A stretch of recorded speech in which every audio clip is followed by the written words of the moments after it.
नमस्कार, मैं अशोक कुमार पांडे और स्वागत है आपका टीसीएच पर। दो खबरें एक साथ हैं और मजेदार खबरें हैं। पहली खबर है कि चीन की विदेश मंत्रालय के जो प्रवक्ता हैं माओ निंग, उन्होंने कहा है कि शक्सगाम जो वैली है, ट्रांस कारकोरम इलाका जो है शक्सगाम की वैली, वो पूरी तरह से चीन की है और उस पर भारत का दावा हम नहीं मानते। वो चीन का क्षेत्र है, यानी भारत की एक घाटी जिसको भारत अपना क्षेत्र मानता है, उस पर चीन का कब्जा है और भारत के सामने वो खुलेआम कह रहा है कि चीन का इलाका है, वो हम जो चाहेंगे उस पर बनवाएंगे, आप हमें रोक नहीं सकते। एक तरफ चल रही है ये खबर और दूसरी तरफ खबर ये चल रही है कि चीन के कम्युनिस्ट पार्टी का एक डेलीगेशन आता है। अब चीन के सरकार का नहीं है, इस बात को याद रखिएगा, सरकार का डेलीगेशन नहीं है। यह अलग बात है कि वहां एक ही पार्टी है, कम्युनिस्ट पार्टी, और उसी पार्टी की सरकार है, लेकिन यह डेलीगेशन सरकारी नहीं है। यह कम्युनिस्ट पार्टी का डेलीगेशन है, कम्युनिस्ट पार्टी का प्रतिनिधिमंडल है चाइना की। और हिंदुस्तान में जब यह आता है तो कम्युनिस्ट पार्टी भारत की जो है उससे नहीं मिलता, ना ही कांग्रेस से मिलता है, ना किसी और से मिलता है। इसकी सीधी मुलाकात होती है भारतीय जनता पार्टी के लोगों से। विजय चौथाई वाले, जो भारतीय जनता पार्टी के विदेश मामलों के फॉरेन अफेयर्स के प्रकोष्ठ के चेयरपर्सन हैं, वो ट्वीट करते हैं और ट्वीट में ये बताते हैं कि भारतीय जनता पार्टी के दफ्तर में कम्युनिस्ट पार्टी चाइना के प्रतिनिधिमंडल की मुलाकात भारतीय जनता पार्टी के प्रतिनिधिमंडल से हुई। अब आप ये देखिए, भारतीय जनता पार्टी और आरएसएस लगातार कम्युनिस्टों को गालियां देते रहते हैं। भारतीय जनता पार्टी और आरएसएस देश के अंदर कम्युनिस्टों को दुश्मन नंबर 3 बताते हैं। नंबर 1 मुसलमान, नंबर 2 ईसाई और number 3 communist. Bharatiya Janata party और आरएसएस जो हैं, वो इस देश के जो वामपंथी हैं उन पर चीन का एजेंट होने का आरोप लगाते हैं और भारतीय जनता पार्टी और आरएसएस कांग्रेस के ऊपर आरोप लगाते हैं कि वो चाइना परस्त हैं। 7 अगस्त 2008 की बात है, चीनी कम्युनिस्ट पार्टी के साथ उस समय कांग्रेस के महासचिव थे राहुल गांधी। उन्होंने एमओयू पर सिग्नेचर किया था, मेमोरेंडम ऑफ अंडरस्टैंडिंग पर सिग्नेचर किया था, और उस मीटिंग में शी जिनपिंग भी मौजूद थे। और इसके बाद राहुल गांधी की जबरदस्त आलोचना की गई थी और उसमें कहा गया था कि कांग्रेस जैसी किसी राजनीतिक पार्टी को किसी दूसरे देश की राजनीतिक पार्टी के साथ घनिष्ठ संबंध क्यों रखने चाहिए। इसके अलावा भी कांग्रेस को चीन समर्थक और जाने क्या क्या कहती रही है भारतीय जनता पार्टी। लेकिन भारतीय जनता पार्टी के कम्युनिस्ट पार्टी के साथ, यानी चाइना की कम्युनिस्ट पार्टी के साथ पुराने रिश्ते हैं। यह कोई पहली मुलाकात नहीं हुई है, 2000 के दशक से ही लगातार संपर्क बना रहा है और भारतीय जनता पार्टी के कई प्रतिनिधिमंडल चाइना जाकर वहां की कम्युनिस्ट पार्टी के साथ मीटिंग कर चुके हैं। इनकी आखिरी मुलाकात कोई 6 साल पहले हुई थी और उसके पहले 2011 में पार्टी का एक डेलीगेशन, इनकी पार्टी का एक डेलीगेशन चाइना गया था। यानी भारतीय जनता पार्टी का डेलीगेशन 2 बार चाइना इसके पहले जा चुका है और वहां पर जाकर चाइना की कम्युनिस्ट पार्टी के साथ गलबैयां कर चुका है, उसके साथ रिश्ता बना चुका है। अब आप ये सोचिए कि भारतीय जनता पार्टी जो हिंदुत्व की बात करती है और कम्युनिस्ट पार्टी चाइना की, जिसकी चाइना पर तानाशाही है, जो ईश्वर को नहीं मानती है, नास्तिक है, जो पूरी तरह से भारतीय जनता पार्टी की विचारधारा से उलट है, दोनों के बीच रिश्ता क्या कहलाता है, मैं डिटेल में बताऊंगा इस रिश्ते की वजह और इस रिश्ते से क्या हासिल करती है भारतीय जनता पार्टी, वो भी मैं आपको बताऊंगा। लेकिन उसके पहले मैं आपको एक ट्वीट दिखाता हूं अहमद पटेल साहब का, और यह ट्वीट जो है 13 जून 2020 का है। इस ट्वीट में उन्होंने बताया है कि भारत का कौन सा प्रधानमंत्री कितनी बार चाइना गया है। पंडित नेहरू अपने जीवन में 1 बार चाइना गए थे। शास्त्री जी, इंदिरा जी और मोरारजी भाई कभी चाइना नहीं गए। राजीव गांधी, नरसिंहा राव 1 बार चाइना गए थे। देवगौड़ा, गुजराल कभी चाइना नहीं गए। वाजपेयी जी 1 बार चाइना गए थे।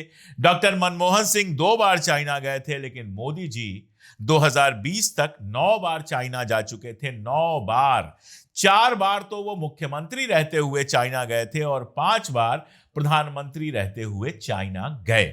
इसके अलावा चाइना के राष्ट्रपति शी जिनपिंग जब भारत आए थे तो गुजरात में, अहमदाबाद में उनको झूला झुलाने वाला जो सीन है वो तो कोई भूल ही नहीं सकता। वो सीन तो सबको याद होगा अच्छी तरह से। अब सवाल यह उठता है कि नरेंद्र मोदी और भारतीय जनता पार्टी इतना करीबी रिश्ता क्यों रखते हैं चाइना से, जबकि चाइना लगातार हमारी जमीनें कब्जा करते जा रहा है। शक्सगाम जो वैली है उसमें चाइना इंफ्रास्ट्रक्चर बना रहा है और इसी को लेकर हमारे विदेश मंत्रालय के जो प्रवक्ता हैं रणधीर जायसवाल साहब, उन्होंने 9 जनवरी को एक बयान जारी किया था जिसमें उन्होंने कहा था कि शक्सगाम की घाटी भारत का क्षेत्र है और उसमें जो भी निर्माण हो रहा है वो इल्लीगल है, उसको हम स्वीकार नहीं कर सकते, यह हिस्सा भारत का अभिन्न अंग है। लेकिन चाइना के विदेश मंत्रालय की प्रवक्ता ने आज रणधीर जायसवाल साहब की बात को पूरी तरह से पलट दिया और कहा वो हमारा इलाका है, हम जो चाहेंगे वहां बनवाएंगे, पाकिस्तान से हमको वो इलाका मिला है, हमारा समझौता हुआ है, भारत का इससे कोई लेना देना नहीं है।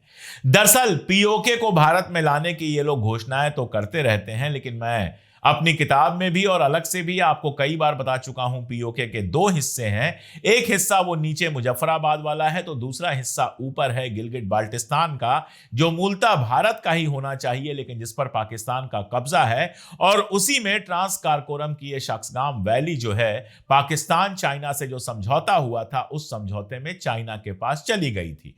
तो लीगल क्लेम तो भारत का है, लेकिन चाइना भारत के लीगल क्लेम को स्वीकार नहीं करता। गलवान घाटी में जो कुछ हुआ वो आपको याद ही है, बताने की जरूरत नहीं है। उसके बाद जिस तरह से लद्दाख में ये आगे बढ़ते चले आ रहे हैं वो सब भी हमें पता है। उसके बाद प्रधानमंत्री कहते हैं ना कोई घुसा है ना किसी को घुसने देंगे। विदेश मंत्री कहते हैं चाइना हमसे बड़ी इकॉनमी है, बताइए आप हम उससे कैसे लड़ाई लड़ें। उसके बाद यह खबर आती है कि चाइना के ऊपर जो बैन लगाए गए थे वो हट रहे हैं और चाइना अब हमारे सरकारी ठेके सीधे ले पाएगा, सीधे सरकारी ठेकों में भागीदारी कर पाएगा। और उसके बाद खबर आती है कि वहां का प्रतिनिधिमंडल आकर भारतीय जनता पार्टी के दफ्तर में भारतीय जनता पार्टी से मिलता है। जाहिर है कांग्रेस ने इसकी आलोचना वगैरह की है, करना ही है उनको, लेकिन आखिर कम्युनिस्ट पार्टी ऑफ चाइना और भारत की भारतीय जनता पार्टी के बीच में रिश्ता क्या है, कैसे है और क्यों है। देखिए, विचारधारा तो दोनों की बिल्कुल अलग अलग है। कम्युनिस्टों की विचारधारा और हिंदुत्ववादियों की विचारधारा कभी एक हो ही नहीं सकती। और यह भी आपको बता दूं कि आप कहेंगे ये तो सरकारी मामला है, भारतीय जनता पार्टी का मामला है, तो 13 जनवरी को आरएसएस के भी डेलीगेशन से मिलने वाला है कम्युनिस्ट पार्टी का डेलीगेशन। आरएसएस जो कम्युनिज्म का एकदम विरोधी है, उसका डेलीगेशन मिलेगा चाइनीज कम्युनिस्ट पार्टी के डेलीगेशन से। आरएसएस और बीजेपी में कोई फर्क नहीं है, यह भी आप अच्छी तरह से जानते हैं, दोनों एक दूसरे के बिना जिंदा नहीं रह सकते। खैर, तो चाइना की कम्युनिस्ट पार्टी में ऐसा क्या इंटरेस्ट है भारतीय जनता पार्टी का? चाइना की कम्युनिस्ट पार्टी ने क्या किया है? चाइनीज रिवॉल्यूशन के बाद ही जब माओ सत्ता में आया, उसके बाद से ही चाइना के ऊपर पूरा कब्जा करके रखा है। जब भी कोई आंदोलन हुआ सरकार के खिलाफ, जैसे थियाननमेन स्क्वायर, सैकड़ों लोगों को मार दिया गया और आंदोलन को दबा दिया गया। चाइना की स्थिति ऐसी है कि चलती मीटिंग में से सरकार के किसी हिस्से, किसी इंपॉर्टेंट व्यक्ति को उठा लिया जाता है और जेल में डाल दिया जाता है। कोई अखबार नहीं निकाल सकता है, अभिव्यक्ति की कोई आजादी नहीं है। और सरकार के खिलाफ अगर किसी ने बोलने की कोशिश की तो उसको या तो फांसी दे दी जाएगी या गोली मार दी जाएगी या चाइना के ऐसे इलाके में भेज दिया जाएगा जहां वो तड़प तड़प कर खत्म हो जाएगा। चाइना की बहुत रंगीन तस्वीरें वर्ल्ड मीडिया में आती हैं, चाइना के डेवलपमेंट की, बाकी सारी चीजों की, लेकिन एक बात याद रखिए कि चाइना का एक हिस्सा ऐसा है जहां दुनिया का कोई व्यक्ति जा नहीं सकता चाइनीज गवर्नमेंट के परमिशंस के बिना। और वो ऐसे इलाके हैं जहां ऐसे लोगों को रखा जाता है जो चाइनीज गवर्नमेंट के प्रति वफादार नहीं माने जाते हैं। अलग तरह का वर्ण सिस्टम चलता है वहां पर, जहां वफादारी के हिसाब से लोगों को बांटा जाता है। जो सबसे ज्यादा वफादार हैं वो बीजिंग और इस तरह के शहरों में रहते हैं, और जो कम वफादार हैं वो अंदर, और जो बिल्कुल वफादार नहीं माने जाते हैं उनको बीजिंग से इतना दूर भेज दिया जाता है, ऐसी जगहों पर भेज दिया जाता है जहां कोई विकास नहीं है, जहां बहुत सारी दिक्कतें हैं, जहां से निकल के आ पाना पॉसिबल नहीं होता है। आप सोचिए, चाइना में ही चाइना के नागरिक को एक इलाके से दूसरे इलाके में जाने के लिए परमिट की जरूरत पड़ती है। ये वो बातें हैं चाइना के बारे में जो अक्सर लोग नहीं जानते हैं, क्योंकि घूमने भी जाते हैं तो उन्हें इलाकों में जाते हैं जहां परमिशन है और अच्छा अच्छा देखकर लौट आते हैं। यही हालत नॉर्थ कोरिया की भी है। मैंने अपनी किताब 20वीं सदी के तानाशाह में नॉर्थ कोरिया पर विस्तार से लिखा है और चाइना का जिक्र किया है। खैर, भारतीय जनता पार्टी भी क्या चाहती है? भारतीय जनता पार्टी का नारा क्या था, याद है? कांग्रेस मुक्त भारत। भारतीय जनता पार्टी भारत पर अपनी तानाशाही स्थापित करना चाहती है, किसी भी तरह से ऐसी सत्ता बनाना चाहती है कि भारत पे हमेशा हमेशा उसका कब्जा रहे और बाकी सारी पार्टियां धीरे धीरे खामोश हो जाएं। वो भी एक ऐसा सिस्टम बनाना चाहती है जहां सरकार के खिलाफ बोलने वाली हर आवाज को दबा दिया जाए। अभी भी उमर खालिद, शर्जील इमाम जैसे तमाम सारे लोग जेल में हैं, लेकिन उसके बावजूद बहुत सारे लोग ऐसे हैं जो बिना डरे हिम्मत करके सरकार के खिलाफ बोलते हैं। आप चाहें तो मुझे भी उनमें ही गिन सकते हैं। ऐसी सारी आवाजों को बंद करना चाहती है भारतीय जनता पार्टी, और एक लाइन में कहें तो भारत के अंदर तानाशाही जैसा माहौल क्रिएट करना चाहती है। मुझे लगता है कि भारतीय जनता पार्टी चाइना की कम्युनिस्ट पार्टी से यही लेसन लेने जाती है, यही सीखने जाती है, यही तकनीक आपस में एक दूसरे में शेयर होती है कि तानाशाही को कैसे स्थापित किया जाए और बनाए रखा जाए। जाहिर है दुनिया में चाइना इकलौता देश है जहां इस तरह की तानाशाही अभी भी है। आप मिडिल ईस्ट के देशों को कह सकते हैं, लेकिन वो बहुत छोटे छोटे से देश हैं, सामंती देश हैं, वहां की बात अलग है। चाइना इतने बड़े इलाके पर कब्जा करके बैठा हुआ है, इतना बड़ा देश है, खुद इतना बड़ा देश है और उसके अलावा ढेर सारे इलाकों पर कब्जा करके बैठा हुआ है, तो उसकी जनसंख्या बहुत ज्यादा है, तो जाहिर है वो भारत के बहुत करीब है। अब जरा इनकी देशभक्ति आप देख लीजिए। पाकिस्तान के साथ ऑपरेशन सिंदूर हुआ, पूरी भारतीय जनता पार्टी उस पर हल्ला मचा रही थी, लेकिन पाकिस्तान के साथ सबसे मजबूती के साथ कौन खड़ा था? चाइना। चाइना पाकिस्तान के हथियारों का सबसे बड़ा सप्लायर है। बलूचिस्तान में भारत और खासतौर पर बीजेपी से जुड़े हुए लोग मदद की बात करते हैं। बलूचिस्तान में सबसे ज्यादा फैक्ट्रियां लगाने का काम, सबसे ज्यादा लीज, वहां के जो खनिज पदार्थ हैं वो सब किसको लुटाए जा रहे हैं? चाइना को। तो पाकिस्तान के बिल्कुल गलबहियां डालकर चाइना बैठा है, ऑल वेदर फ्रेंड है, हर तरह से पाकिस्तान की मदद करता है। वो पाकिस्तान भारतीय जनता पार्टी का प्री कैसे हो गया?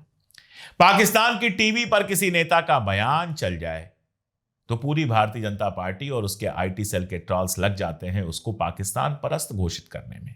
लेकिन यहां भारतीय जनता पार्टी चाइना, जो पाकिस्तान का सबसे करीबी दोस्त है, उसकी कम्युनिस्ट पार्टी के साथ अपने दफ्तर में मीटिंग करती है, फोटो खिंचाती है, सोशल मीडिया पर लगाती है, और भारतीय जनता पार्टी चाहती है कि हम उसको देशभक्त कहें। अगर राहुल गांधी का चाइना की कम्युनिस्ट पार्टी से मिलना गलत था, जिसको लेकर इतना तमाशा मचाया गया, तो फिर भारतीय जनता पार्टी के नेताओं का चाइनीज कम्युनिस्ट पार्टी से लगातार मिलना, मैंने आपको बताया पहली बार मुलाकात नहीं हुई है। 2011 में भी एक डेलीगेशन गया था, अभी 6 साल पहले यानी 2020 में भी एक डेलीगेशन गया था, और अब चाइना का डेलीगेशन यहां पर आया है। जाहिर है डेलीगेशन तो 2-4-5 साल में एक बार ही मिल सकते हैं, लेकिन अंदरूनी संबंध बने होंगे, मेल होते होंगे, फोन होते होंगे, मैसेजेज होते होंगे, और चाइना की कम्युनिस्ट पार्टी से इनके करीबी रिश्ते बने होंगे। आखिर आरएसएस जैसा संगठन चाइना की कम्युनिस्ट पार्टी से क्यों मिल रहा है? और अगर मिल रहा है तो आप बताइए, आपसे पूछ रहा हूं मैं, क्यों यह सवाल नहीं पूछा जाना चाहिए कि चाइनीज कम्युनिस्ट पार्टी के साथ करीबी रिश्ता रखने वाले भारतीय जनता पार्टी के लोग, और 9 बार किसी भी प्रधानमंत्री से कई गुना ज्यादा चाइना की यात्रा करने वाले नरेंद्र मोदी, जो सीएम के रूप में भी चाइना जा चुके हैं, पीएम के रूप में भी चाइना जा चुके हैं, कुल मिलाकर 9 बार चाइना जो गए हैं, उनसे सवाल क्यों नहीं पूछे जाने चाहिए कि आप सबको चाइना परस्त होने, चाइना का एजेंट होने और क्या क्या होने की बात करते हैं, लेकिन खुद पाकिस्तान के सबसे करीबी दोस्त चाइना की कम्युनिस्ट पार्टी के साथ करीबी रिश्ता रखते हैं, चाइना की सरकार के साथ करीबी रिश्ता रखते हैं, तो फिर क्यों ना जनता पूछे कि यह रिश्ता क्या कहलाता है? क्यों ना जनता यह सवाल पूछे कि आपको देशभक्त कैसे कहा जाए? क्यों ना जनता यह सवाल पूछे कि अगर एक बार चाइनीज कम्युनिस्ट पार्टी से मिलने के लिए राहुल गांधी देशद्रोही हो जाते हैं, तो बार बार कम्युनिस्ट पार्टी से मिलने वाली Bharatiya Janata party double triple देशद्रोही क्यों नहीं होती है? ये सारे सवाल हैं, आप बताइएगा आपको क्या लगता है। कमेंट में जो भी लगे लिखिएगा जरूर। जुड़े रहिए हमारे साथ, हमारे वीडियोस को दूर तक पहुंचाइए, और अब तक अगर चैनल को सब्सक्राइब ना किया हो तो चैनल को सब्सक्राइब कर लीजिए। स्क्रीन पर जो QR कोड आप देख रहे हैं उसको स्कैन करके हमारी मेंबरशिप भी आप ले सकते हैं। आज के लिए इतना ही, बहुत शुक्रिया।